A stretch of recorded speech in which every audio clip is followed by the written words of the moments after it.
Okay, good evening to all of you. तो आज जो हम लोग टॉपिक स्टार्ट करने वाले हैं that is angular SHM and it's differential equation. Okay, हम लोग बोलते हैं एंगुलर एसएचएम इन्हें क्या। ओके, तो यहाँ पे पहले डायग्राम पहले देख लेते हैं, उसको समझ लेते हैं। ओके, वी से figure 5.11 shows a metallic disc attached to a centrally thin wire, preferably nylon or a metallic wire, okay, hanging from a rigid support. If disc is slightly twisted about the axis along the wire and released, it performs rotational motion partly in clockwise and anti clockwise और opposite sense. Okay, इसका मतलब क्या? तो अभी मेरे पास disc तो नहीं है, लेकिन मेरे पास एक ये मार्कर है। ओके, तो ये मार्कर को मैं क्या कर रहा हूँ? ओके, लेट अस से एक स्प्रिंग अटैच किया हुआ है, और वो स्प्रिंग अटैच होने की वजह से जब मैं इसको रोटेट करता हूँ लाइक दिस, तो स्प्रिंग में क्या क्रिएट हो रहा है? ट्विस्ट क्रिएट हो रहा है।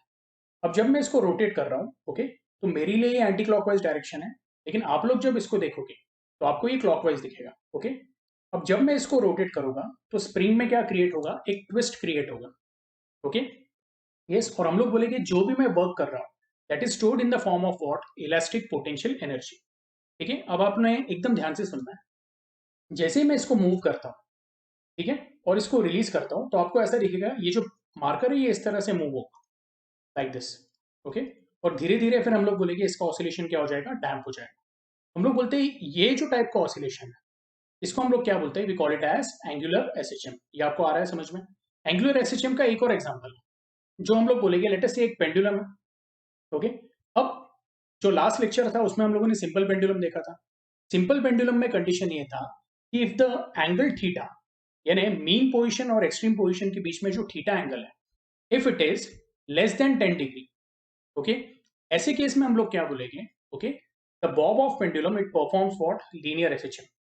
लेकिन अगर मैं बोल रहा हूं angle is greater then 10 degree, तो ये जो हम लोग बोलेंगे ऑसिलेशन होगा, इसको हम लोग किसके अंदर कैटेगराइज करेंगे? It will B angular SHM.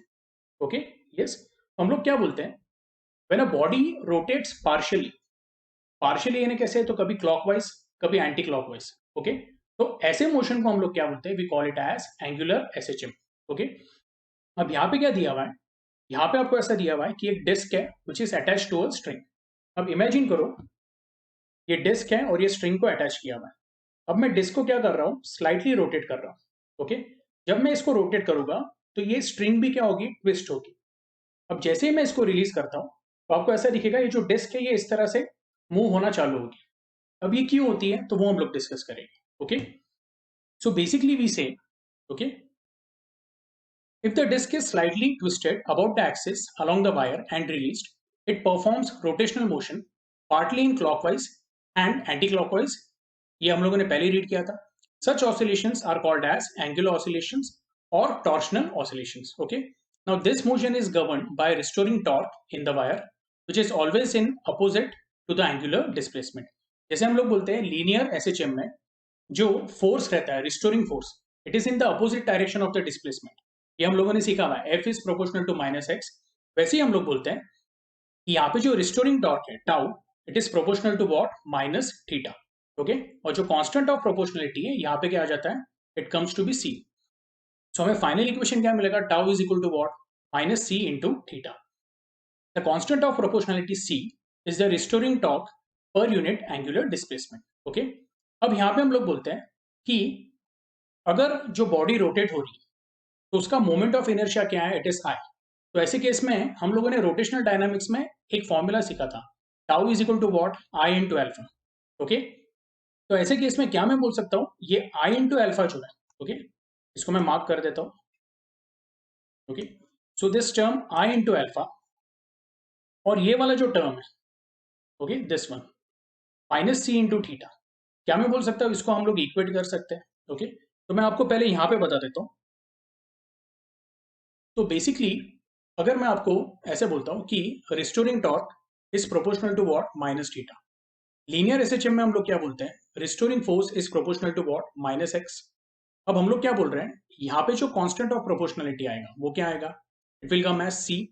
तो हमें मिलेगा this will be minus c theta, और यहाँ पे आपको क्या मिलेगा? F is equal to what? Minus के एक्स। ये क्लियर है आप लोगों को? अब हम लोग क्या बोल रहे हैं? फिलहाल ये पार्ट को मैं साइड में रखता हूँ। ये हम लोग कौन से केस का डिस्कस कर रहे हैं? लीनियर एसएचएम का। ओके, और ये जो डिस्कशन है वो किसका है, तो हम लोग बोलेंगे इन the case of angular SHM. Okay, but हम लोग क्या बोलते हैं, ओके, कि रोटेशनल मोशन में जो बॉडी पे टॉर्क एक्ट हो रहा है, तो रोटेशनल डायनामिक्स टॉपिक में हम लोगों ने सीखा था tau is equal to what, I into alpha. तो ऐसे केस में हम लोग क्या बोलेंगे, okay, will say if tau is equal to I into alpha, will get I into alpha is equal to what, minus C into theta.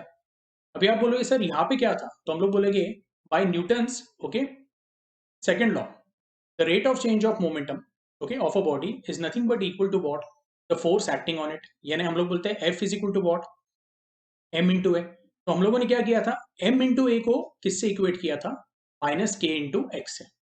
तो यहाँ पे मैं बोलूंगा कि जो ए है, पहले ये डिस्कस कर लेते हैं, this a is what, it is acceleration, और एक्सीलरेशन को ऐसे लिख सकते हैं d two x by d t square. तो ये आपको इक्वेशन मिला m D two x by d t square is equal to minus के एक्स। यहाँ पे जो आपको इक्वेशन मिलेगा, मैं बोलूंगा आई को वैसे ही रहने देते हैं, अल्फा जो है, तो क्या मैं बोल सकता हूँ, अल्फा इज एंगुलर एक्सीलरेशन।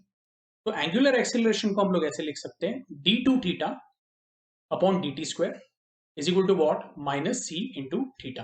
देखो जो लीनियर एसएचएम का एनालॉजी है, सेम हम लोग क्या कर रहे हैं, एंगुलर एसएचएम के लिए लगा रहे हैं। लीनियर एसएचएम में एक्स है, तो यहाँ पे क्या है, थीटा है। यहाँ पे d two x by d t square है, तो इधर क्या है, d two theta upon D t square. Okay, ये सही है। तो ऐसे केस में हम लोग क्या बोलेंगे, d two theta upon D t square is nothing but equal to minus C upon I into theta. अब जो d two theta upon D t square है, ये एक्चुअली क्या है, आपका अल्फा है। सो कहना है alpha is nothing but equal to minus C upon I into theta. Now we say C is constant and I is also constant. Okay, C क्या है, ट्विस्ट कांस्टेंट है, इसको टॉर्शनल कांस्टेंट भी बोलते हैं। ओके, आई क्या है, moment of inertia of a body. Okay, तो अगर कोई बॉडी कांस्टेंट मास की है और उसके लिए जो एक्सिस ऑफ रोटेशन है वो सेम है, तो हम लोग बोलते हैं उसका मोमेंट ऑफ इनर्शिया भी क्या रहता है, कांस्टेंट रहता है। ऐसे केस में मैं बोलूंगा C upon I as a whole is constant and alpha is proportional to what, minus theta. ये क्लियर है आप लोगों को। ओके, अगर मैं ये लॉजिक अप्लाई करता हूँ, ओके, तो मैं बोलूंगा alpha is proportional to minus theta, और यहां पे मुझे क्या मिलेगा, d two x by d t square is equal to what, minus k upon m into x. अब यहाँ पे के अपॉन एम क्या है, कांस्टेंट है, and d two x by d t square क्या है, इट इज ए। तो कहना है इसे अगर ये कांस्टेंट टर्म मैंने निकाल दिया, तो मुझे मिलेगा A is proportional to what, minus X. Now this is the basic condition of linear SHM. Okay, तो हम लोग बोलेंगे एनालॉजी के हिसाब से सेम कंडीशन हमें मिल रही है एंगुलर एसएचएम की, which is what, alpha is proportional to what, minus theta. ये क्लियर है आप लोगों को। Okay, yes. Now if alpha is proportional to minus theta, हम लोग बोलेंगे definitely this is a case of what, angular SHM. तो ये आपको ध्यान में रखना है, ऐसी कंडीशन अगर आपको कहां पे भी मिलती है, ओके, सो हम लोग बोलेंगे that will be case of what, angular SHM. Okay, so वही आपको यहाँ पे दिया हुआ है, since c and I are constant, the angular acceleration alpha is directly proportional to theta and its direction is opposite to that of angular displacement. Hence, this oscillatory motion is called angular SHM. ये clear है आप लोगों को। अब हम लोग बोलते हैं angular SHM is defined as oscillatory motion of a body in which torque for angular acceleration is directly proportional to angular displacement and its direction is opposite to that of angular displacement. ठीक है, अब हम लोग बोलते हैं time period of angular SHM क्या होगा। Okay, तो जैसे लास्ट लेक्चर में हम लोगों ने डिस्कस किया था, जो ओमेगा है, omega is nothing but what, under root of, अभी मैं लीनियर एसएचएम की बात कर रहा हूं, omega is nothing but under root of acceleration per unit linear displacement. तो यहाँ पे ओमेगा क्या रहेगा, हम लोग बोलेंगे it will be under root of angular acceleration per unit angular displacement. Okay, चाहिए तो मैं आपको यहाँ पे बता देता हूँ, बी से acceleration is what, equal to minus omega square x, ये हम लोगों ने सीखा हुआ है। तो क्या मैं बोल सकता हूं, अगर मैं मैग्नीट्यूड ऑफ एक्सीलरेशन की बात करूंगा, it will be omega square X, therefore omega square will be equal to what, A upon X. Can I say omega is nothing but equal to under root of A by X. Okay, अब ये किस में है, this is in the case of linear SHM. तो angular SHM के case में हम लोग बोलेंगे omega is nothing but equal to under root of alpha upon theta. वही हम लोगों ने यहाँ पे सब्स्टिट्यूट किया है and we are saying the time period for angular SHM is what? T is equal to 2 pi upon omega, where omega is what? Angular acceleration per unit angular displacement. ठीक है, अब ये जो एंगुलर एसएचएम तो उसका एक case यहाँ पे डिस्कस किया हुआ है, और वो केस क्या है? A magnet vibrating in a uniform magnetic field, यानी एक बार मैग्नेट है जिसको हम लोगों ने एक एक्सटर्नल यूनिफॉर्म मैग्नेटिक फील्ड में क्या किया हुआ है? सस्पेंड किया हुआ है. Okay, so we say if a bar magnet is freely suspended in the plane of uniform magnetic field, it remains in equilibrium with its axis parallel to the direction of the field. If it is given a small angular displacement theta about an axis passing through its center, perpendicular to itself and to the field, okay, and it is released, it performs angular oscillations. Okay, अब इसका मतलब क्या है? तो ये diagram मैं आपको यहाँ पे बता देता हूँ. ये जो आपको लाइंस ऑफ फोर्स दिख रहे हैं, ओके, वो क्या इंडिकेट कर रहे हैं? Magnetic lines of force of a uniform magnetic field. और ये यूनिफॉर्म मैग्नेटिक फील्ड क्या होता है? तो हम लोग बोलते हैं it starts from north pole and it ends at south pole. यानी हम लोग बोलेंगे कि जहां से लाइन स्टार्ट हो रही है वो आपका नॉर्थ पोल रहेगा, एक्सटर्नल मैग्नेट का, ये बार मैग्नेट की बात नहीं कर रहा. और जो साइड पे हम लोग बोल रहे हैं कि लाइंस जा रही है वो क्या रहने वाला है? साउथ पोल रहने वाला है. ठीक है, यस. तो अभी हम लोग क्या बोलेंगे? यस, आपको बस एक बात ध्यान में रखना है कि ये जो नॉर्थ पोल रहने वाला है वो हम लोग बोलेंगे ये नॉर्थ से क्या होगा? रिपेल होगा. इसलिए इसके ऊपर एक एरो दिखा है. ये एरो क्या है? This is force acting on it. और ये जो साउथ पोल होगा वो क्या होगा? अट्रैक्ट होगा. तो बेसिकली हम लोगों ने क्या किया हुआ है? ओके, ऐसा समझ लो कि अब मैं आपको एकदम सिंपल लॉजिक से बता रहा हूँ. एक्सटर्नल मैग्नेटिक फील्ड कहाँ से है? नॉर्थ से साउथ. तो ऐसे केस में अगर मैं एक मैग्नेट को सस्पेंड करता हूँ या मैग्नेट को रखता हूँ तो मैं बोलूंगा मैग्नेट कैसे अलाइन होगा? अब ये नॉर्थ से साउथ है तो मैग्नेट का नॉर्थ इधर रहेगा और मैग्नेट का साउथ इधर रहेगा. ओके, आपके जो टेक्स्ट बुक में डायग्राम दिया हुआ है उसमें क्या दिया हुआ है कि जो मैग्नेट है वो टिल्टेड है. Okay, yes. तो हम लोग क्या करते हैं? तो बेसिकली मैंने ये जो डायग्राम है, ओके, वो यहाँ पे व्हाइट स्क्रीन पे बनाया हुआ है. ठीक है, अब आप यहाँ पे देख सकते हो ये जो रेड लाइंस है वो क्या इंडिकेट कर रहा है? External magnetic field. और ये जो ब्लू हम लोगों ने रेक्टेंगल बनाया हुआ है ये एक्चुअली क्या है? बार मैग्नेट है which is suspended in the magnetic field. आप ऐसा समझो कि आप इसको ऊपर से देख रहे हो, टॉप व्यू. Okay, yes. तो आप ऐसे भी कंसिडर कर सकते हो कि मैग्नेटिक फील्ड जो है, ओके, वो लाइक दिस है, या फिर हम लोग बोलेंगे हॉरिजॉन्टल है. Okay, yes. और उसमें हम लोगों ने क्या किया हुआ है? बार मैग्नेट सस्पेंड किया हुआ है. अब आपको एक सिंपल लॉजिक बताता हूँ मैं. इमेजिन करो कि अगर मैं नॉर्थ पोल हूँ और आपका जो साइड है वो साउथ पोल है, और ये अगर मैं बोल रहा हूँ this is the north pole and this is the south pole. Okay, yes. तो हम लोग क्या बोलेंगे कि आप साउथ पोल है तो ये जो नॉर्थ पोल है बार मैग्नेट का वो आपकी तरफ अट्रैक्ट होगा, और जो साउथ पोल है बार मैग्नेट का वो मेरी तरफ अट्रैक्ट होगा. तो मैग्नेट इस तरह से क्या हो जाता है? अलाइन हो जाता है. ये आपको आ रहा है समझ में? ओके, यस, आई होप आपको ये क्लियर है. तो मैग्नेट का south, me being a north pole, okay, मैं उसको क्या करता हूँ? अट्रैक्ट करता हूँ. अब मैं ये मैग्नेट के लिए क्या हूँ? एक्सटर्नल फील्ड है. ठीक है, इमेजिन करो हम लोग इसको एक टॉर्क अप्लाई करते हैं जिसकी वजह से, ओके, ये इस तरह से घूमता है लाइक दिस. ओके, और जब मैं इसको ऊपर से दिखता हूँ, ओके, तो मुझे ये समझ में आता है कि जो वो टिल्ट हुआ है, ये आप इमेजिन कर पा रहे हो. ओके, एक मैग्नेट जो है उसको हम लोग क्या कर रहे हैं? वो अभी अलाइंड हो गया इक्विलिब्रियम में. ओके, एक्सटर्नल फील्ड का नॉर्थ पोल ये साइड है, ओके, एक्सटर्नल फील्ड का साउथ पोल आपके तरफ है. Okay, yes. बार मैग्नेट का नॉर्थ पोल आपके तरफ है. क्यों? North pole gets attracted towards south, and bar magnet का साउथ पोल जो है ये वो मेरे तरफ है. यहाँ तक क्लियर है? okay? अब जब आप इसको ऊपर से देखोगे, ओके, तो ये डायग्राम कैसे दिखेगा मैं आपको वो भी बता देता हूँ. This diagram will look somewhat like this. कि अगर वो इक्विलिब्रियम पोजीशन में है तो बार मैग्नेट आपका ऐसा रहेगा कुछ. मैं डॉटेड लाइन से दिखा रहा हूँ, बहुत क्लियर नहीं है लेकिन आई होप आपको आ जाएगा समझ. ठीक है, अब हम लोग क्या कर रहे हैं? उसको टिल्ट कर रहे हैं. Okay, yes. तो ये जो भी मैंने बनाया है इसको मैं थोड़ा सा क्लियर कर देता हूँ. फाइन, आई होप ये आपको आया समझ में. तो ये पोजीशन ऑफ बार मैग्नेट है. अब ये बार मैग्नेट को मैं क्लॉकवाइज डायरेक्शन में क्या कर रहा हूँ? मूव कर रहा हूँ. जब मैं उसको क्लॉकवाइज डायरेक्शन से मूव करूंगा, ओके, तो जो उसका इक्विलिब्रियम पोजीशन है, okay, what I will do is just a second, हम लोग है ना ऐसा बना देते हैं ब्लैक से, ये इसका equilibrium position. Okay, okay, fine. So अब आपने उसको इक्विलिब्रियम पोजीशन से क्या किया? Okay, by an angle theta आपने उसको क्लॉकवाइज घुमाया। अब जब वो क्लॉकवाइज आप घुमाओगे तो हम लोग बोलेंगे जो नॉर्थ पोल है, ओके, ये देखो, ये जो नॉर्थ पोल है बार मैग्नेट का, okay, somehow it will come near to the north pole of external magnet. तो ये जो बड़ा वाला नॉर्थ पोल है, ऐसा समझ लो, वो ये छोटे वाले नॉर्थ पोल को क्या करेगा, रिपेल करेगा। तो उसके ऊपर जो फोर्स एक्ट होगा that will be what, f n. और एफ एन का जो डायरेक्शन है वही आपको ब्लैक एरो से दिख रहा है।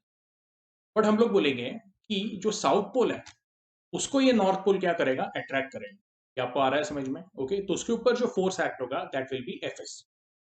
और हम लोग बोलते हैं कि ये जो रेड लाइंस है, वो रेड लाइंस क्या इंडिकेट कर रहा है, यूनिफॉर्म मैग्नेटिक फील्ड। ठीक है, अब ये जो मैंने इक्विलिब्रियम पोजीशन बनाई है इसको मैं फिलहाल क्या करता हूँ, ओके, निकाल देता हूँ। Fine. Now what we are saying is कि अगर मैं एफ एन की बात करता हूँ तो एफ एन का वैल्यू क्या है? तो we say f n is nothing but equal to plus m into b. Now what is plus m? Plus m is called as pole strength of north pole. Okay, जैसे हम लोग बोलते हैं कि अगर मैं इलेक्ट्रिक चार्ज की बात करूं तो इलेक्ट्रिक चार्ज में क्या रहता है, plus Q and minus Q, and it forms what, electric dipole. वैसे ही हम लोग बोलते हैं कि मैग्नेट में north pole and south pole होता है, लेकिन नॉर्थ पोल जो है it is given by plus M, and जो साउथ पोल है it is given by minus M. Now what exactly is M? तो M is called as pole strength. अब वो क्या है, ओके, उसका यूनिट क्या है, वो हम लोग आगे देखने वाले हैं। जो भी इलेक्ट्रोमैग्नेट या फिर जो हम लोग बोलेंगे कि इलेक्ट्रोमैग्नेटिज्म रिलेटेड टॉपिक होगा उसमें हम लोग डिटेल में स्टडी करेंगे। लेकिन अभी आपको बस इतना ध्यान में रखना है, ये जो प्लस एम है it is pole strength of north pole, and जो माइनस एम है it is pole strength of south pole. ये क्लियर है? अब इसमें एक और कंसेप्ट ऐसा है कि हम लोग बोलते हैं इस जो मैग्नेटिक इंडक्शन का definition, okay, that is basically force acting per unit pole. ये आपको ध्यान में रखना है। ओके, तो अगर एक बार मैग्नेट है उसको मैंने एक्सटर्नल फील्ड में रखा हुआ है, तो strength of that external magnetic field is given by the force acting per unit pole. Okay, तो नॉर्थ पोल हो या साउथ पोल हो, अभी मैं सिर्फ मैग्नीट्यूड की बात कर रहा हूँ। तो ऐसे केस में मैं बोलूंगा therefore force acting on the pole will be equal to what, m into b। तो नॉर्थ पोल पे कितना फोर्स एक्ट होगा, that will be plus m b, and south pole पे कितना फोर्स एक्ट होगा, that will be equal to minus m into b. ये clear है आप लोगों को? हाँ, हम लोग बोलते हैं कि magnitude of f n is equal to what, magnitude of f s. ये क्लियर है आप लोगों को? Okay, yes, and that is nothing but equal to what, m into b. Okay, so can I say Fn or Fs, they become what, two equal and opposite forces, okay, which are separated by a certain distance। अब वो certain distance क्या है? okay, तो हम लोग बोलेंगे कि अगर मैं ये जो लाइन ऑफ एक्शन फोर्सेस का, okay, अगर वो लाइन ऑफ एक्शन मैं बनाता हूं लाइक दिस, तो ये लाइन ऑफ एक्शन है, हम लोग बोलेंगे फॉर विच, तो Fs, और ये जो लाइन ऑफ एक्शन है हम लोग बोलेंगे that is for what, Fn। तो ये लाइन और ये लाइन, ये दिख रहा है आपको? ओके, सो ये दो लाइंस के बीच में जो डिस्टेंस रहेगा दैट विल बी व्हाट, तो it will B SP, shortest distance between the line of action of the two forces. अब ये हम लोग क्यों निकाल रहे हैं, तो हम लोग बोलते हैं two equal and opposite forces क्या फॉर्म करने वाले हैं, ओके, एक कपल फॉर्म करेंगे, moment of couple, and this moment of couple will provide what, restoring torque. देखो जो आपका बार मैग्नेट है, ओके, वो क्या हुआ है, क्लॉकवाइज हम लोगों ने उसको थीटा से मूव किया, तो अप्लाइड टॉर्क इस तरह से, देखो हम लोग बोलते हैं फोर्स क्या प्रोड्यूस करता है, लीनियर मोशन, टॉर्क क्या प्रोड्यूस करता है, रोटेशनल मोशन। ये अभी हम लोगों ने देखा। तो अप्लाइड टॉर्क इस तरह से, उस पे जो रिस्टोरिंग फोर्स या जो हम लोग बोलेंगे रिस्टोरिंग टॉर्क एक्ट होगा, नॉट रिस्टोरिंग फोर्स, सॉरी, जो रिस्टोरिंग टॉर्क एक्ट होगा, ओके, वो कौन प्रोड्यूस करेगा, तो हम लोग बोलेंगे एक्सटर्नल मैग्नेटिक फील्ड। तो अभी हम लोग जो एक्सप्रेशन निकाल रहे हैं वो रिस्टोरिंग टॉर्क का ही निकाल रहे हैं। तो जब मैंने मैग्नेट को, ओके, मैं अभी आपके डायरेक्शन से बता रहा हूँ कि मैग्नेट को जब मैंने क्लॉकवाइज डायरेक्शन में घुमाया, रिस्टोरिंग टॉर्क क्या करता है, उसको वापस एंटी क्लॉकवाइज डायरेक्शन में मूव करता है, and it will try to bring it in the equilibrium position. Okay, yes, तो रिस्टोरिंग टॉर्क क्यों एक्ट हो रहा है, तो हम लोग बोलते हैं two equal and opposite forces, okay, are separated by a distance and they are acting at two different points. अब ये बात आपको ध्यान में रखना है, अगर हम लोग बोलते हैं दोनों के लाइन ऑफ एक्शन सेम रहते हैं तो ये एक दूसरे को क्या करते हैं, कैंसिल कर देते हैं, नल कर देते हैं। लेकिन अभी दोनों के लाइन ऑफ एक्शन क्या है, अलग है। तो ये क्या क्रिएट करेगा basically, it will create a rotational motion. ठीक है, ये आपको आ रहा है समझ में? एक्चुअली आपके एंगल से ये ऐसा रहेगा, this is f n and this is what f S. Okay, तो हम लोग बोलेंगे ये क्या क्रिएट करेगा, this will create a turning moment या टर्निंग इफेक्ट। ओके, यस, और ये जो टर्निंग इफेक्ट है this is nothing but restoring torque. लेकिन रिस्टोरिंग टॉर्क कैसे मेजर करेगी, वो क्वेश्चन है। तो हम लोग बोलते हैं सबसे पहले we say by definition of moment of couple, we say okay torque is nothing but equal to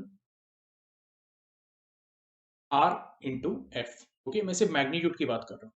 okay? अब यहाँ पे आर क्या है और एफ क्या है, ठीक है, वो भी हम लोग पहले डिस्कस करेंगे। तो वी से, तो बेसिकली जो आर है हम लोग बोलते हैं r is what it is called as moment arm. Okay, लेकिन अगर मैं मोमेंट ऑफ कपल की बात करता हूँ, ओके, तो हम लोग बोलते हैं r is nothing but the shortest distance between the two forces. Okay, तो हम लोगों ने जो लाइन ऑफ एक्शन बनाया दोनों फोर्सेस के, ओके, उसके बीच में का शॉर्टेस्ट डिस्टेंस क्या होगा, तो हम लोग बोलेंगे दैट विल बी एसपी। क्यों, तो हम लोग बोलेंगे ये जो दोनों पैरेलल लाइंस हैं, ओके, काफी हम लोग बोलते हैं क्लियर तो नहीं है, मैं आपको थोड़ा सा अच्छे से बना के बताता हूँ। ये लाइन को मैं इस तरह से एक्सटेंड करता हूँ। ओके, ये एफ एस का लाइन है और ये जो है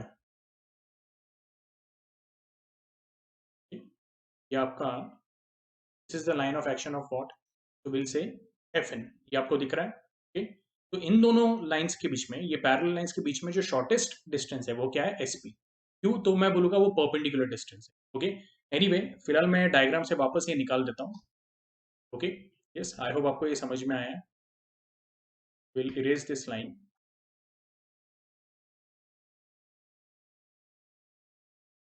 ओके, नाउ एनीवे, तो जो शॉर्टेस्ट डिस्टेंस है तो मैं यहाँ पे सब्स्टिट्यूट करता हूँ, that is going to be sp into magnitude of one of the force which is nothing but equal to mb। Okay, अब आपको एक और बात बता देता हूं मैं कि जो sp है, तो अगर मैं in triangle s p n, okay, sine theta अगर मैं डिफाइन करता हूं, अब साइन थीटा क्या रहेगा, एकदम सिंपल है, ये वाला एंगल थीटा रहने वाला है। ओके, देखो ये एंगल क्या है, हम लोग बोलते हैं कि जो बार मैग्नेट है उसको हम लोगों ने क्लॉकवाइज डायरेक्शन में घुमाया है बाय एंगल थीटा। मैं बोलूंगा कि by alternate angle we can prove even this angle is what, theta. तो sine theta will be equal to what, opposite upon hypotenuse, that is going to be sp upon sn, therefore sp is nothing but equal to sn sin of theta। ये clear है आप लोगों को? Okay, तो ऐसे case में मैं बोलूंगा अब जो sn है, what exactly is sn। Okay, तो मैं बोलूंगा जो so होता है, so को हम लोग l कंसीडर करते हैं। ओके, और जो no होता है उसको भी हम लोग क्या कंसीडर करते हैं, एल कंसीडर करते हैं, ये आपको ध्यान में रखना है। अब ये मैग्नेटिज्म टॉपिक जो रहेगा, यानी जहाँ पे हम लोग ओके मैग्नेटिक फील्ड के बारे में देखेंगे, उधर हम लोग ये डिटेल में सीखने वाले हैं। ओके, यस, और हम लोग बोलते हैं s o plus n o, that is going to be what, s n, it is nothing but length of magnetic dipole. Magnetic dipole यानी क्या है, तो हम लोग बोलते हैं कि या लेंथ ऑफ मैग्नेटिक डायपोल क्या है, तो जहाँ पे पोल स्ट्रेंथ क्या है, कॉन्सेंट्रेटेड है। देखो, जब मैं नॉर्थ एंड साउथ पोल की बात करता हूँ, तो उनके पोल स्ट्रेंथ जो है वो ये दो पर्टिकुलर पॉइंट पे क्या है, कॉन्सेंट्रेटेड है। तो उनके बीच में का जो डिस्टेंस है उसको हम लोग क्या कंसीडर करते हैं, 2l। और हम लोग बोलते हैं एल क्या है यहाँ पे, L is distance between one of the pole and the centre of the magnet. यहाँ पे भी एनओ को भी क्या बोलूंगा मैं, will call it as L. तो ये हो गया S N is equal to what, twice L, तो आपको मिलेगा S P is equal to twice L sine of theta. ठीक है, yes, now in this case अगर एस पी सब्स्टिट्यूट किया तो आपको मिलेगा tau is equal to 12 sine theta into M into B, बराबर है। ओके, अब इसमें हम लोग क्या करते हैं, टाउ को वैसे ही रहने देते हैं, जो m इंटू ट्वेल्व है उसको मैं एक साथ ले लेता हूँ और b साइन थीटा को एक साथ ले लेता हूँ। ओके, अब यहाँ पे m इंटू ट्वेल्व यानी pole strength into dipole length. Okay, तो इसको हम लोग क्या बोलेंगे, we call it as mu. Mu यानी क्या है, तो हम लोग बोलते हैं magnetic moment of bar magnet. Okay, तो ये हो गया आपका म्यू, ये हो गया b और ये हो गया साइन थीटा। अब आपको क्वेश्चन आएगा कि सर म्यू आपने तो बोल दिया है, मैं यहाँ पे लिख देता हूँ mu is magnetic moment of bar magnet.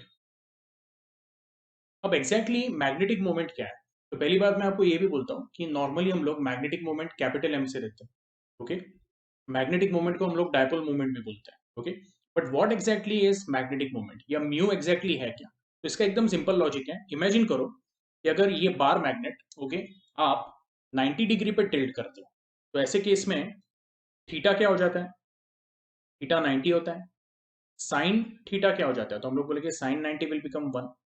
और ये भी हम लोग इमेजिन करते हैं कि जो एक्सटर्नल फील्ड लगाया मैं, जो हम लोग रेड लाइन से दिखा रहे हैं, ठीक, तो उसका जो वैल्यू है that is equal to what? 1 tesla. ये आपको ध्यान में रखना है, मैग्नेटिक इंडक्शन का जो यूनिट होता है वो है टेस्ला।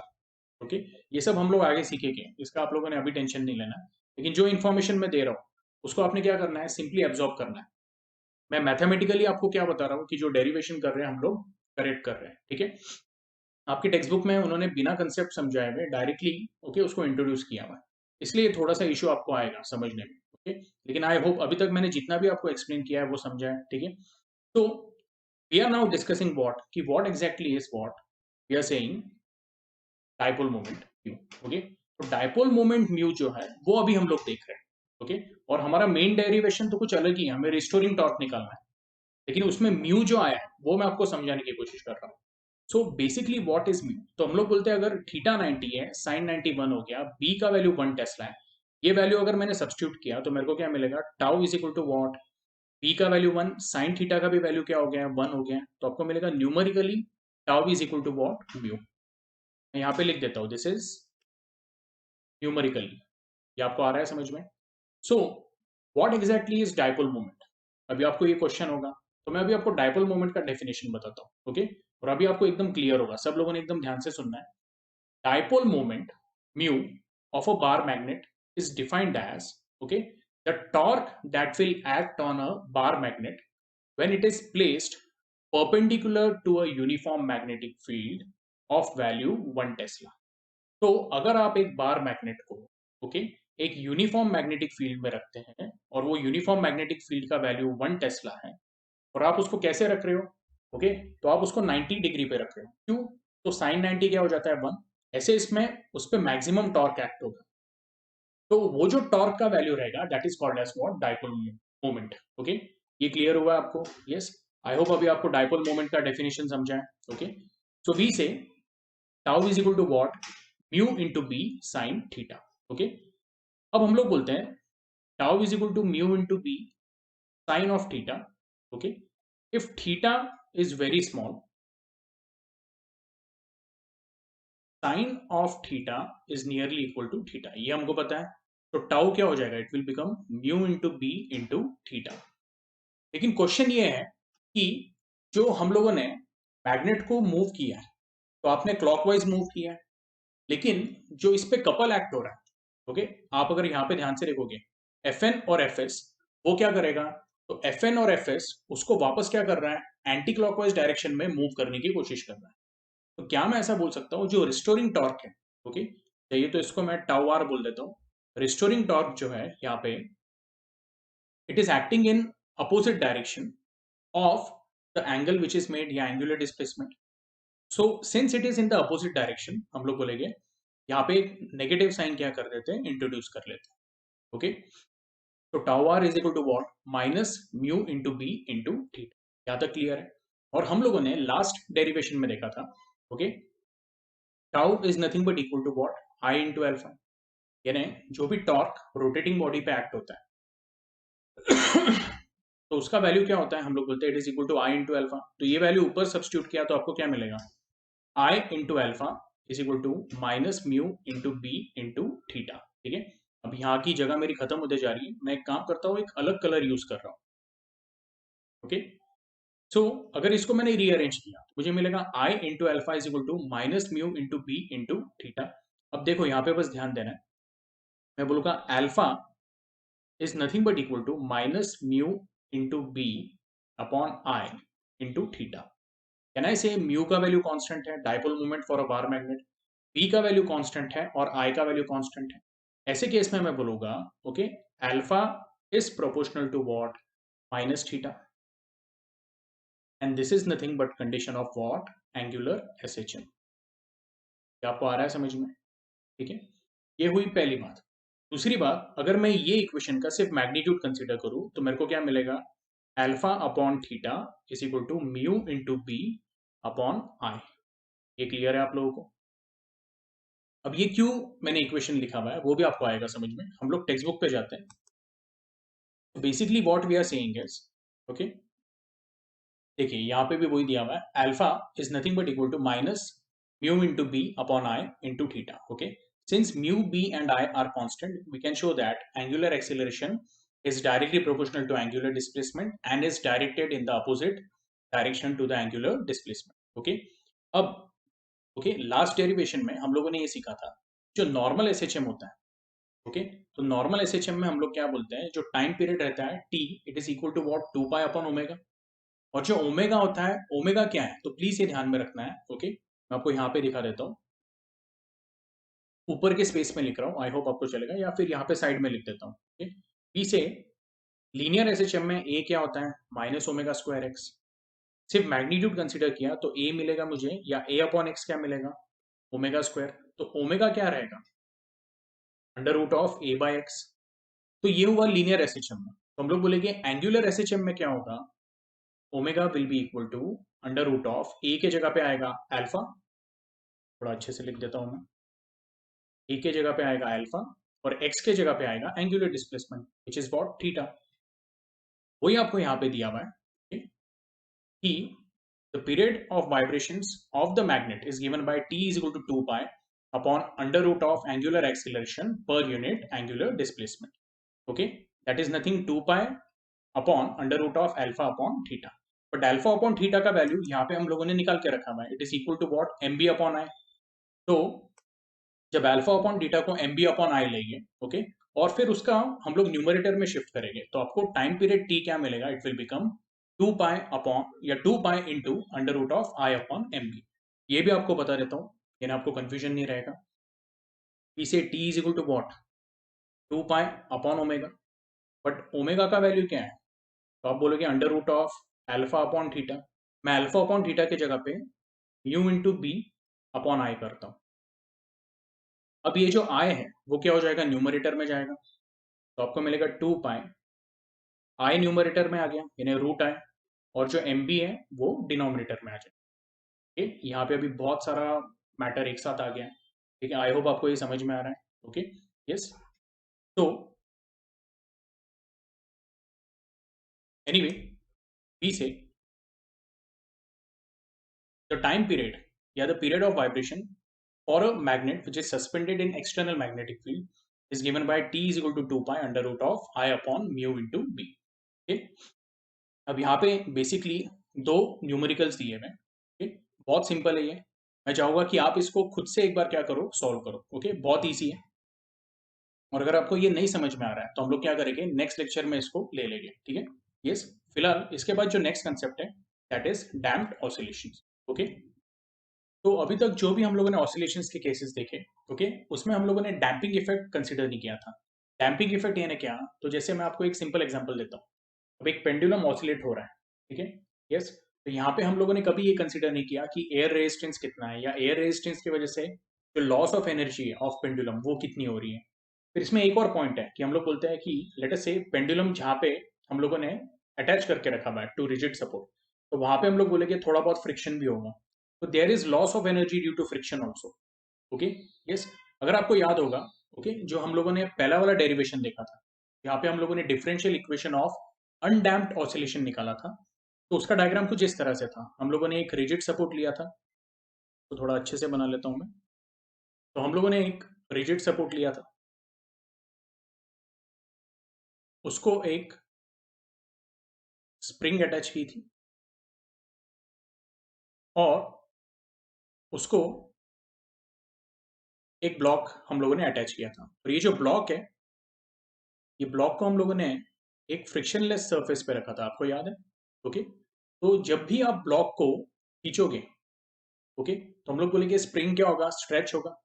ठीक है, और ब्लॉक को खींचने के बाद, ओके, लेट अस से आपकी डायरेक्शन में बताता हूँ, ब्लॉक को खींचने के बाद जब आप रिलीज करोगे, ओके, तो ब्लॉक क्या करेगा, ब्लॉक एक पर्टिकुलर वेलोसिटी के साथ, okay, yes, it will try to move to its equilibrium position या मीन पोजीशन, लेकिन ड्यू टू मोमेंटम, ओके, हम लोग बोलेंगे वो ब्लॉक वहां पे रुकता नहीं मीन पोजीशन पे आने के बाद, ओके, वहां से क्या होता है, हम लोग बोलते हैं वो थोड़ा और आगे जाता है, जिसकी वजह से हम लोग बोलते हैं स्प्रिंग में कॉम्प्रेशन क्रिएट होता है, और ये प्रोसेस में हम लोग बोलते हैं there is an oscillation which is set for the block.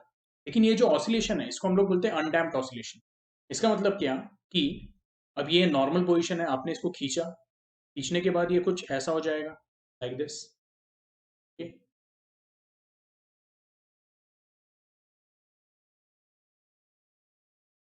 खींचने के बाद ये जो स्ट्रिंग है उसमें टेंशन क्रिएट होगा, ठीक है। अब ये जो ब्लॉक है, जब आप इसको खींच के छोड़ देते हो, रिलीज करते हो, ओके, तो ड्यू टू मोमेंटम ये अपने मीन पोजीशन से भी, ये इसका मीन पोजीशन है, ठीक, लाइक दिस, ये मीन पोजीशन से भी आगे चला जाता है, और वो क्या क्रिएट करता है, कॉम्प्रेशन, ओके। तो ये कंसेप्ट हम लोगों ने देखा था। अब मेरा बोलने का मतलब क्या है, ओके, ये जो ब्लॉक है, ब्लॉक के मोशन की वजह से there is tension followed by compression, और ये एसएचएम क्या होते रहेगा, ये कॉन्स्टेंटली चलते रहेगा। लेकिन यहाँ पे हम लोगों ने, ओके, कहीं पे भी, ओके, डैम्पिंग का कंसेप्ट देखा नहीं, या loss of energy due to friction ये देखा नहीं, या एयर रेजिस्टेंस का इफेक्ट देखा नहीं। तो ऐसे केस में हम लोग क्या बोलते हैं कि हाइपोथेटिकली ये जो ऑसिलेशंस हैं, it will go for N number of cycles, in fact infinite cycle theoretically, और हम लोग बोलेंगे हर ऑसिलेशन के साथ उसका जो एम्पलीट्यूड रहेगा it will remain what, constant. तो जब एम्पलीट्यूड कांस्टेंट है तो आपको कुछ इस तरह से मिलेगा, यानी पॉजिटिव एंड नेगेटिव दोनों साइड का एम्पलीट्यूड क्या रहेगा, कांस्टेंट रहेगा। This is the case of what, undamped oscillation,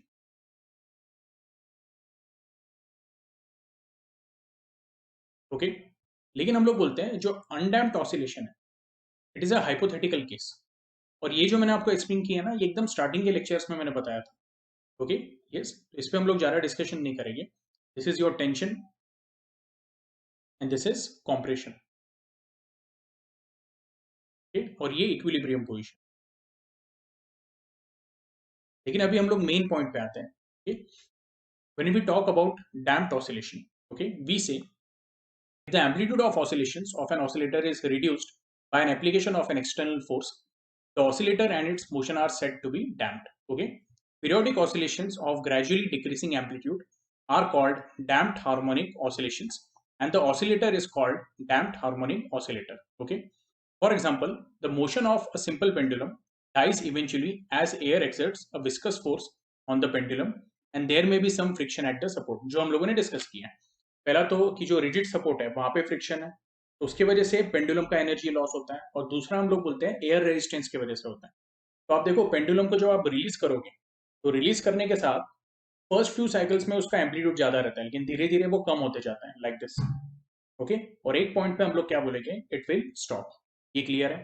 now what we से is, okay, figure 5.13 shows a block of mass m that can oscillate vertically on a spring।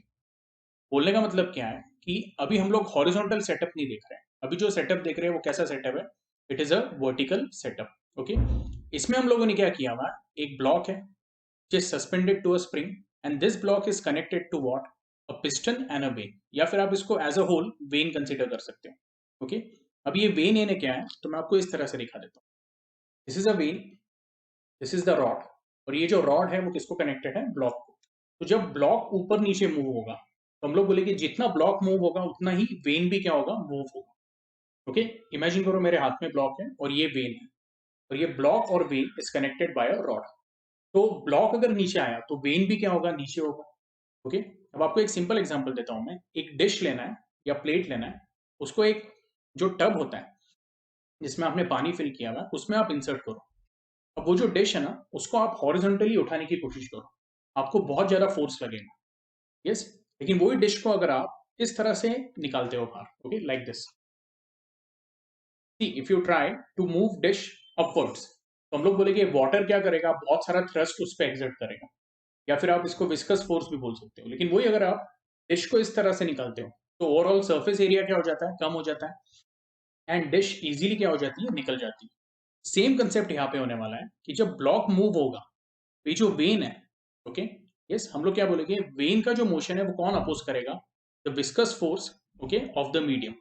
Medium है ना क्या, तो यहाँ पे वाटर या जो भी है, ऑयल है, okay, that will oppose what, तो जो to and fro motion of the block. अब देखो, basically to and fro motion of the vane oppose होगा, लेकिन वेन किसको कनेक्टेड है, ब्लॉक को। तो इमेजिन करो, आपने ब्लॉक को नीचे खींचा और आपने उसको रिलीज किया, तो ब्लॉक ऑसिलेशंस करने लगा। लेकिन जब ब्लॉक ऑसिलेशंस कर रहा है, तो उसके साथ जो वेन जो कनेक्टेड है, वेन भी क्या होगा, ऊपर नीचे मूव होगा। और जब वेन ऊपर नीचे मूव होगा, तो हम लोग बोलेंगे इसके ऊपर कॉन्स्टेंटली एक विस्कस फोर्स एक्ट होगा, जिसके वजह से हम लोग बोलेंगे the oscillation will start losing its energy, okay, yes. और ऐसे ऑसिलेशंस को हम लोग क्या बोलेंगे, will call it as damped oscillation. आपके टेक्स्ट बुक में वही दिया हुआ है, okay. We say the damping force or the viscous force Fd depends upon the nature of the surrounding of the medium and is directly proportional to the speed of the vane and the block. Okay, यानी हम लोग बोलते हैं कि जो viscous force है, it depends on what, we say the relative velocity between the vane and the medium. Okay, yes. और आपको एक बात और ध्यान में रखनी है कि ये जो mechanical energy of the block and spring system, it decreases with time as the energy is transferred to the thermal energy of the liquid and the weight. Okay, तो आई होप आपको यहाँ तक का समझ में आया है, ठीक है, यस। अभी हम लोग क्या बोलते हैं कि बेसिकली जब हम लोग जो ब्लॉक है उसको ऑसिलेशन में सेट करते हैं या सिस्टम को ऑसिलेशन में सेट करते हैं, तो हम लोग बोलते हैं उसके ऊपर ओवरऑल दो फोर्स एक्ट हो रहे हैं। एक जो हम लोग बोलेंगे spring force, that is called as restoring force, और एक जो रहेगा that will be the damping force. Okay, तो हम लोग बोलेंगे जो टोटल फोर्स एक्ट हो रहा है उसको कैसे लिखेंगे हम लोग, F is equal to what, F D plus F S. Okay, अब ये जो एफ है हम लोग बोलेंगे F is nothing but equal to M into A, which is nothing but equal to F D plus F S. F D क्या है, it is equal to minus B into V, and F S क्या है, it is minus K into X. ये तो आपको पता ही है, जो रिस्टोरिंग फोर्स होता है ऑफ द स्प्रिंग, तो वो क्या रहता है, it is equal to minus के X, where K is what, so we say K is nothing but your spring constant, और it is also called as force constant, ठीक है, यस। और जो हम लोग बोलते हैं कि आपका जो डैम्पिंग फोर्स है, okay, yes, F D is equal to what, minus B V, यहाँ पे बी क्या है, it is damping constant, okay. और नेगेटिव साइन हम लोग क्या बोलते हैं, it indicates that it opposes the velocity. जैसे हम लोग बोलते हैं कि यहाँ पे जो नेगेटिव साइन है स्प्रिंग फोर्स, तो वो क्या डिनोट करता है, it opposes what, the displacement, यानी डिस्प्लेसमेंट के अपोजिट डायरेक्शन में रिस्टोरिंग फोर्स होगा। सिमिलरली हम लोग बोलते हैं F D is also equal to what, minus B. तो ये सब हम लोग एलएचएस पे ले लेते हैं, आपको मिलेगा M A plus B V plus K X is equal to what, zero.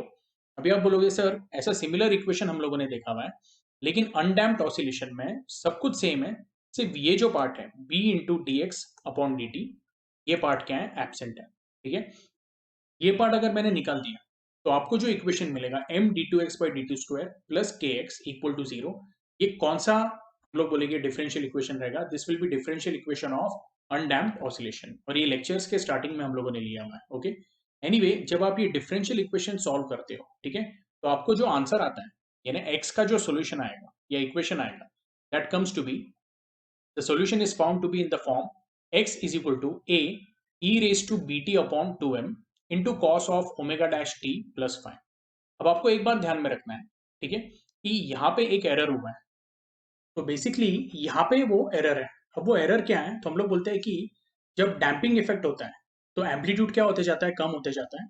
तो आपके टेक्स्ट बुक में ये जो दिया हुआ है A E raise to minus B T upon 2m, okay, इसको मैं हाईलाइट करता हूँ, ये आपका होना चाहिए था A E raise to minus B T upon 2m, ये आपको ध्यान में रखना है, ओके। क्यों ऐसा बोल रहा हूं मैं, हम लोग बोलते हैं पहली बात ये समझो, जैसे आप देख सकते हो कि हर साइकिल के बाद जो एम्पलीट्यूड है वो क्या होते जाता है, कम होते जाता है, ओके। मैं आपको यहाँ पे बताता हूँ, जो हमारा नॉर्मल एसएचएम होता है, ओके, तो विद एवरी साइकिल उसका एम्पलीट्यूड क्या रहता है, इट रिमेन्स कॉन्स्टेंट, ओके। लेकिन डैम्प्ड ऑसिलेशन के केस में हम लोग बोलते हैं कि जो एम्पलीट्यूड है वो ग्रेजुअली क्या होते जाता है, डिक्रीज होते जाता है, ओके। जैसे हम लोग पेंडुलम के केस में देखते हैं कि ऑसिलेशन धीरे धीरे है, ओके, हम लोग बोलते हैं फ्रीक्वेंसी तो उतनी रहती है, लेकिन एम्पलीट्यूड क्या होते जाता है, हम लोग बोलते हैं कम होते जाता है, ओके। अब ये जो डैम्पिंग इफेक्ट है, तो हम लोग बोलते हैं डैम्पिंग इफेक्ट के लिए जो कोएफिशिएंट ऑफ डैम्पिंग है, ओके, जिसको हम लोग बी बोलते हैं, तो वो हमें क्या करना रहता है, अकाउंट करना रहता है, क्योंकि वो एम्पलीट्यूड को क्या करते जाता है, कम करते जाता है। इसलिए जो हमारा इक्वेशन है, ओके, वो इक्वेशन कुछ इस तरह से है, x is equal to A E raise to B T upon two M नहीं आएगा, it will come as A E raise to minus B T upon two M. ठीक है, तो मैं आपको इक्वेशन लिख के देता हूँ, ये आप लोगों ने कॉपी कर लेना। x is equal to A E raise to minus B T upon two M cos of omega dash T plus five. ये क्लियर है आप लोगों को? अब ये कौन सा एसएचएम हुआ तो हम लोग बोलते हैं, या ये कौन सा ऑसिलेशन हुआ, डैम्प्ड ऑसिलेशन। अनडैम्प्ड ऑसिलेशन का इक्वेशन होता है x is equal to A sine of omega T plus five. ठीक है, अब हम लोग क्या बोलते हैं कि आपको बस ये ध्यान में रखना है, okay, as shown in the displacement against time graph, the amplitude decreases with the time exponentially, and the term cos of omega dash t plus phi shows that the motion is what, still an SHM. Okay, ये जो term है cos omega t plus phi, वो क्या indicate करता है कि जो motion है डैम्प्ड ऑसिलेशन का, okay, it will be still in the form of what, SHM। और ऐसे SHM का हम लोग बोलते हैं जो angular frequency, it is given by what, omega dash which is equal to under root of k by m minus b upon two M the whole square.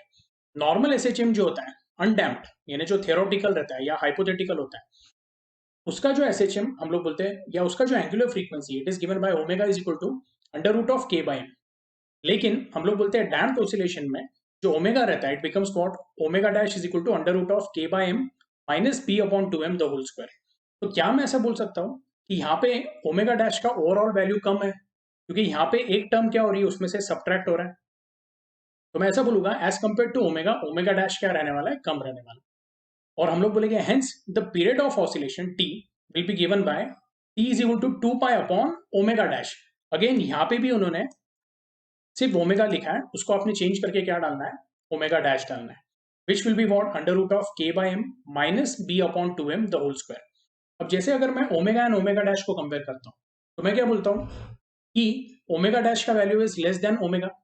तो ऐसे केस में हम लोग बोलेंगे कि उसका जो टाइम पीरियड है, देखो t और ओमेगा जो है वो इनवर्स प्रोपोर्शन में, तो वो अगर omega dash is less than omega, तो हम लोग बोलेंगे t dash will be greater than what, t, inverse proportion के कारण। ओके, तो एकदम सिंपल लॉजिक है, अगर ओमेगा का वैल्यू कम हो गया, ओके, तो हम लोग बोलेंगे टाइम पीरियड बढ़ जाएगा। तो इसलिए हम लोग बोलते हैं अगर टाइम पीरियड बढ़ता है, ओके, तो व्हाट वी से is the damping increases the period and it slows down the motion, okay, and basically it decreases the amplitude. ये क्लियर है आप लोगों को? तो डैम्पिंग की वजह से इफेक्ट क्या होता है, एम्पलीट्यूड कम होता है एसएचएम का for every cycle, okay, yes, और वो एक्सपोनेंशियली कम होता है। और हम लोग बोलते हैं उसका जो टाइम पीरियड है वो बढ़ जाता है, यानी ओवरऑल हम लोग बोलते हैं कि जो एसएचएम है, ओके, वो एसएचएम का स्पीड क्या हो जाता है, आप ऐसे बोल सकते हो कि वो स्लो डाउन हो जाता है। ये क्लियर है? ओके, अब इसके बाद जो नेक्स्ट कंसेप्ट है that is free oscillations, forced oscillation and resonance. Okay, so what exactly is free oscillation? एकदम सिंपल है, अगर आपने कोई एक ऑब्जेक्ट को, ओके, उसके मीन पोजीशन से डिस्प्लेस किया, ओके, और उसको छोड़ दिया, यानी आपने उसको एक बार डिस्टर्ब किया, तो ऐसे केस में हम लोग क्या बोलेंगे, ये जो ऑब्जेक्ट है, okay, it will vibrate with its natural frequency. तो जब कोई ऑब्जेक्ट को आप एक बार डिस्टर्ब करते हो, ओके, और उसको छोड़ देते हो, और अगर वो मोशन में सेट हो जाता है, तो it will vibrate with its natural frequency, this is called as what, free vibration. अब इसका एग्जांपल क्या है, तो मैं बोलूंगा सिंपल पेंडुलम। आपने पेंडुलम को लिया, ओके, एक्सट्रीम पोजीशन पे लेके गए और उसको छोड़ दिया। अब पेंडुलम क्या होते रहेगा, इस तरह से मूव होते रहेगा, और आप बोलोगे sir due to damping effect एक पॉइंट के बाद क्या हो जाएगा, it will come to rest, वो अलग बात है।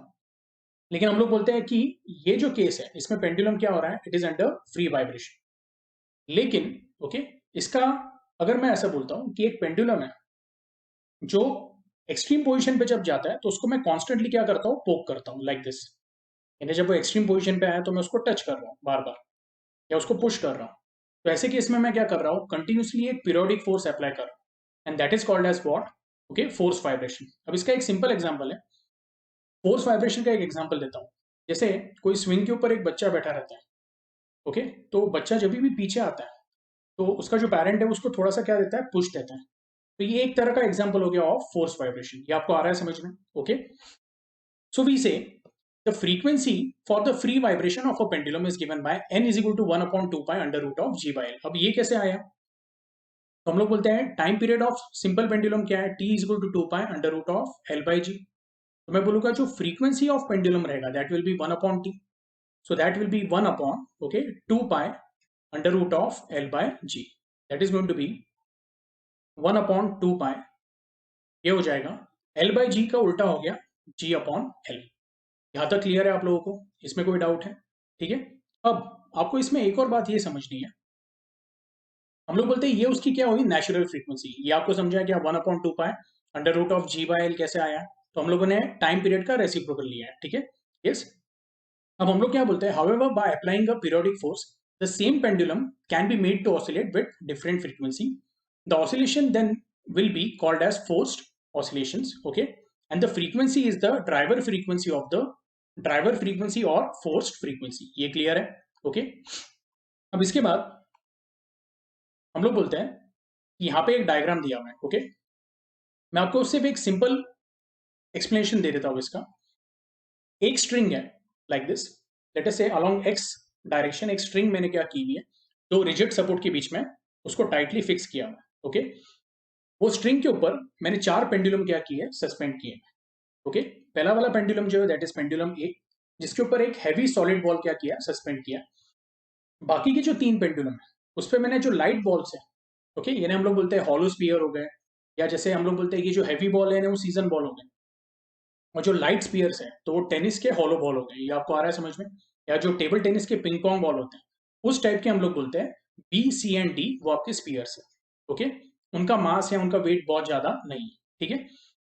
अब इसमें आपको एक बात ध्यान में रखनी है, जो आप देख पा रहे हो यहाँ पे pendulum A and pendulum C का लेंथ क्या है, सेम है।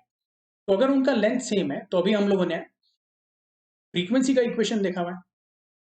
हम लोग बोलते हैं n is what 1/2 pi under root of G by L, okay. तो अगर मैं बोलता हूँ if 2 pi is constant, G is constant, और अगर दो पेंडुलम का लेंथ भी सेम रहा तो उनका नेचुरल फ्रीक्वेंसी क्या रहेगा, सेम रहेगा। ये आपको आ रहा है समझ में? मैं ये फॉर्मूले को क्या कर रहा हूँ, रिफर कर रहा हूँ, ओके। यस। तो मैं बोल रहा हूँ 2 पाई कांस्टेंट है, G कांस्टेंट है, और ये पेंडुलम ए एंड पेंडुलम सी दोनों का लेंथ भी सेम है, तो क्या मैं बोल सकता हूँ दोनों का नेचुरल फ्रीक्वेंसी क्या रहेगा, सेम रहेगा, ठीक है। अब हम लोग क्या बोलेंगे कि जो पेंडुलम बी है it is shorter as compare to what, pendulum A and pendulum C. तो अगर उसका लेंथ कम है तो ऐसे केस में मैं क्या बोलूंगा, if its length is less, okay, तो natural frequency is inversely proportional to length. यहाँ पे आप देख सकते हो n जो है वो न्यूमरेटर में और l क्या है, डिनोमिनेटर में। So n is inversely proportional to root l। तो ऐसे केस में मैं बोलूंगा कि for pendulum B which is shorter, okay, हम लोग ऐसे बोल सकते हैं it will have a greater frequency as compared to pendulum A, okay, यानी pendulum B का जो frequency रहेगा that will be greater than what, okay, कौन सा frequency, मैं natural frequency की बात कर रहा हूँ, okay। तो pendulum B will have a greater natural frequency as compared to A, ठीक है। yes। और हम लोग बोलेंगे जब D की बात करेंगे तो D का लेंथ क्या है, it is greater than that of length of pendulum A, so we'll say in such case D will have lower natural frequency, okay, as compared to that of A and C। तो अभी ये पूरे इसमें analysis ऐसा हुआ कि pendulum A and pendulum C का natural frequency क्या है, सेम है। पेंडुलम बी का natural frequency is greater than pendulum A, and pendulum D का जो natural frequency it is lower than that of pendulum A as well as C. ये आपको आ रहा है समझ में? ठीक है। अब हम लोग क्या बोल रहे हैं कि जो ये स्ट्रिंग है उसके ऊपर ये चारों पेंडुलम हम लोगों ने क्या किए हुए, सस्पेंड किए हुए। अब पेंडुलम ए को हम लोग क्या करते हैं, डिस्टर्ब करते हैं, ठीक है। तो ऐसा इमेजिन करो मैंने पेंडुलम ए को डिस्टर्ब किया। अब पेंडुलम ए जो है तो अबाउट जेड एक्सेस, ओके, वो मूव होने लगा, यानी उसका ऑसिलेशन होने लगा, ओके, अलोंग जेड डायरेक्शन। अब एग्जैक्टली लीनियर नहीं हो रहा है, ओके, बस आपको इतना ध्यान में रखना है कि जब पेंडुलम ए ऑसिलेट होना चालू होता है, ओके, तो वो अपने नेचुरल फ्रीक्वेंसी के साथ क्या हो रहा है, ऑसिलेट हो रहा है। क्यों? तो मैंने उसको सिंपली एक बार क्या किया, ओके, उसको उसकी मीन पोजीशन से डिस्टर्ब किया और उसको रिलीज कर दिया। अब जब उसको रिलीज किया तो वो अपने नेचुरल फ्रीक्वेंसी से मूव हो रहा है। अब जब वो नेचुरल फ्रीक्वेंसी के साथ मूव हो रहा है तो उसका जो डिस्टर्बेंस है that is being transferred in the form of, okay, you can say transverse wave. अब हम लोग बोलते हैं कि वेव टॉपिक जो है, ओके, यस, तो उसके अंदर आप सीखने वाले हो टाइप्स ऑफ वेव्स।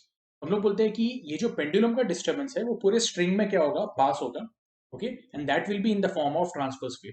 और हम लोग बोलते हैं कि जो पेंडुलम का नेचुरल फ्रीक्वेंसी रहेगा, सेम हम लोग बोलेंगे it will be the frequency of the disturbance that is passing through the string.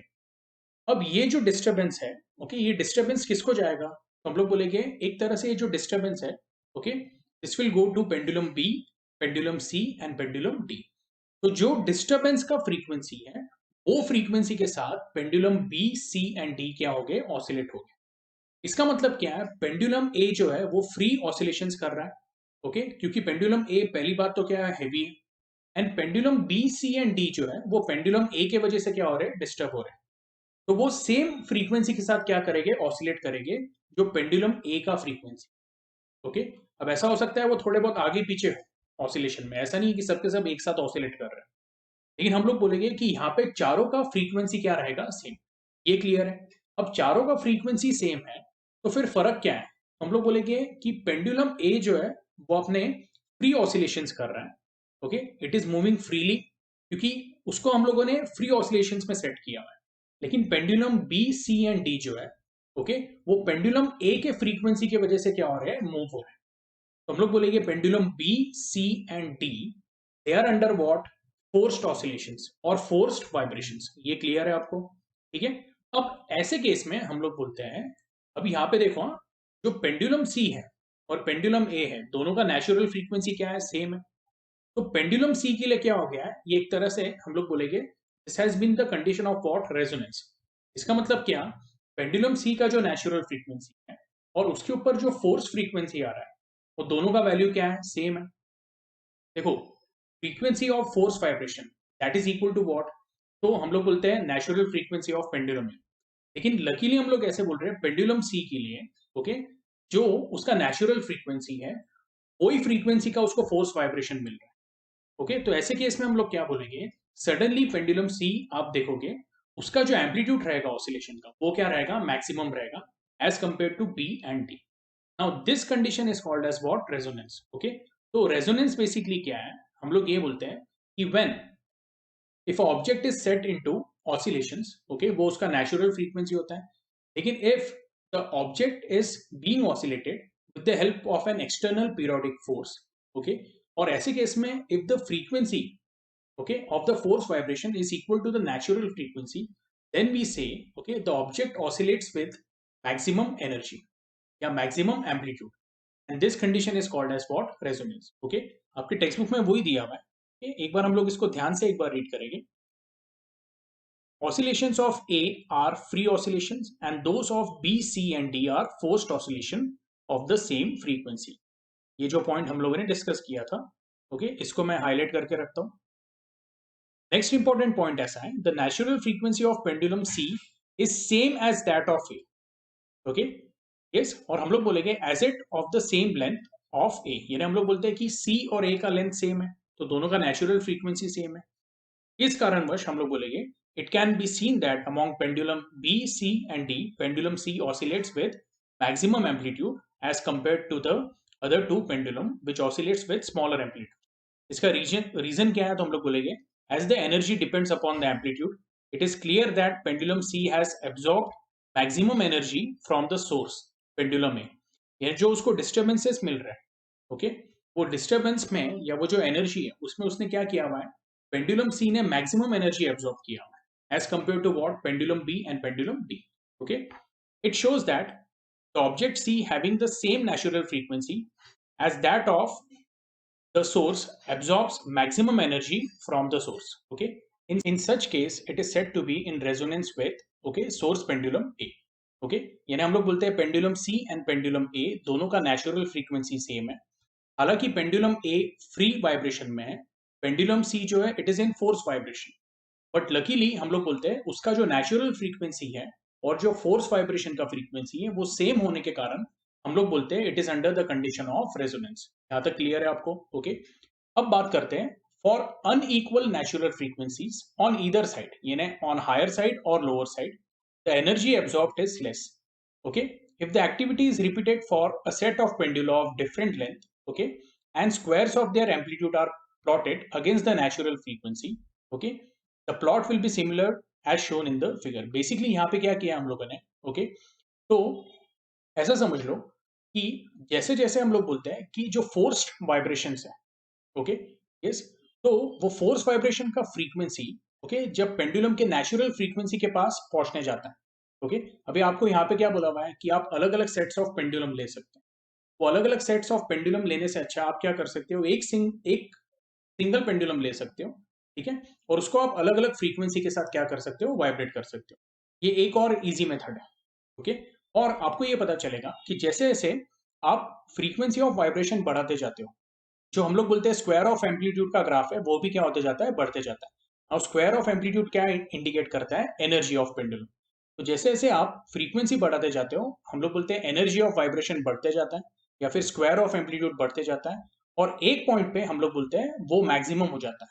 Now that point is what, हम लोग बोलते हैं कि जब फोर्स वाइब्रेशन का फ्रीक्वेंसी, ओके, और पेंडुलम का नेचुरल फ्रीक्वेंसी क्या हो गया है, मैच हो गया, ठीक है, यस।